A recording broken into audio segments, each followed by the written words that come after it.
Om Swastiastu, warganet yang beriman dimanapun berada. Saya akan melanjutkan tentang cerita I Gusti Ngurah Bijil Pinatih Bulagu sesampai di Kartelangu. Saya akan lanjutkan. Sampai di Kartelangu, Badung, perintah dalam tersebut disampaikan kepada kakaknya, yaitu Anglurah Kartelangu Badung, I Gusti Ngurah Pinatih, dan dengan senang hati beliau menyetujui. Lalu dicarikan hari baik dewasa keberangkatannya ke Bangli. Pada hari Senin Wage Ware Julung Wangi Sasih Kelimun, tanggal ping 10 Rah Tenggek Sake 1375 bulan November atau 1453. Sesudah mohon diri dengan sanak saudaranya dengan diiringi oleh rakyat 455 orang, I Gusti Ngurah Bijil Pinatih Bulagu berangkat ke Bangli dengan membawa keris pusaka kiloting, pedang, dan piagam kawitin leluhur. Sampai di Bangli, I Gusti Ngurah Bijil Pinatih Bulagu membangun puri di dekat Bukit Bangli, yaitu di Baliagung, Bangli. Dan sejak itu Gusti Ngurah Bijil Pinatih Bulagu bertahta sebagai Anglurah di Bangli.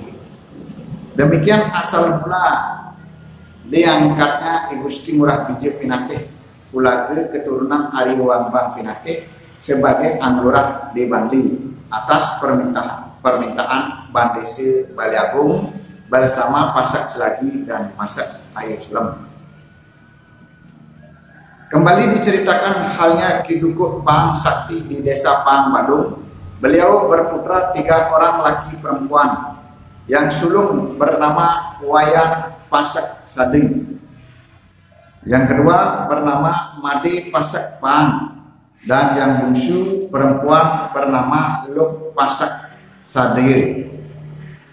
Si bungsu kemudian dinikahi oleh I Gusti Ngurah Pinatih, Anglurah Kartelangu Badung.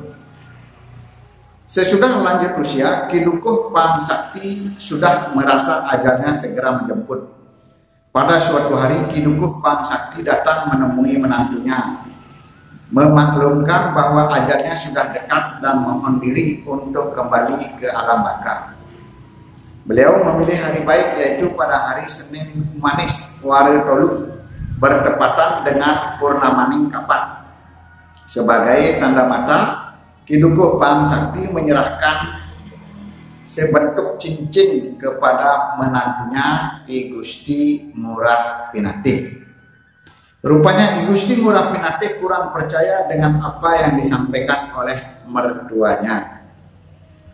Lalu ia berkata dengan nada sinis, "Bapak Dukuh, apakah benar kata-kata Bapak itu?" Ki Dukuh Pang Sakti menjawab, "Ya Gusti, Bapak tidak main-main, dan apa yang Bapak sampaikan ini memang akan terjadi."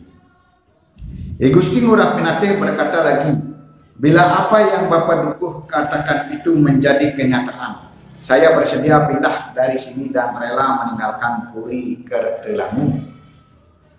Kemudian tibalah hari saatnya Ki Dukuh Pang Sakti untuk pulang ke alam baka.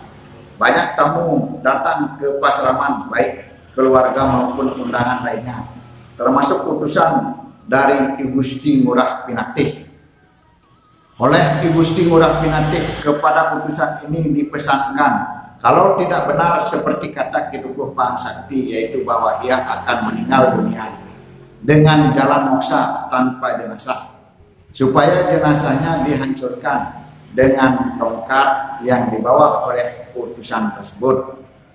Tatkala berangkat dari pasramannya, Ki Dukuh Pang Sakti ke kuburan, badenya diusung dalam keadaan kosong tanpa jenazah. Sedang Ki Dukuh Pang Sakti bersama para undangan lainnya dan keluarganya berjalan kaki mengikuti jalannya pemikul badai tersebut. Sampai di kuburan, Ki Dukuh Pang Sakti lalu mengambil tempat berdiri tegak tanpa bergerak sedikit pun mempersatukan pikiran. Tiba-tiba Kidukuh Pang Sakti gaib dari pandangan tanpa meninggalkan jenazah. Peristiwa ini disaksikan oleh para undangan dan keluarganya serta utusan dari I Gusti Ngurah Pinatih. Ini merupakan kejadian yang sangat menakjubkan setiap orang yang menyaksikan. Utusan I Gusti Ngurah Pinatih segera kembali ke Kertilangu mempermaklumkan perihal Kidukuh Pang Sakti yang benar-benar telah meninggal dunia secara gaib tanpa meninggalkan jenazah. Namun inilah awal keruntuhan kekuasaan I Gusti Ngurah Pinatih. I Gusti Ngurah Pinatih meninggalkan purinya di Kertilangu Badung menuju arah ke timur dan akhirnya sampai di Geger, lalu menghadap dalam Geger. Di sana I Gusti Ngurah Pinatih menceritakan peristiwa moksanya Kidukuh Pang Sakti dari awal sampai akhir dan seluruhnya sudah dipermaklumkan kepada dalam Geger.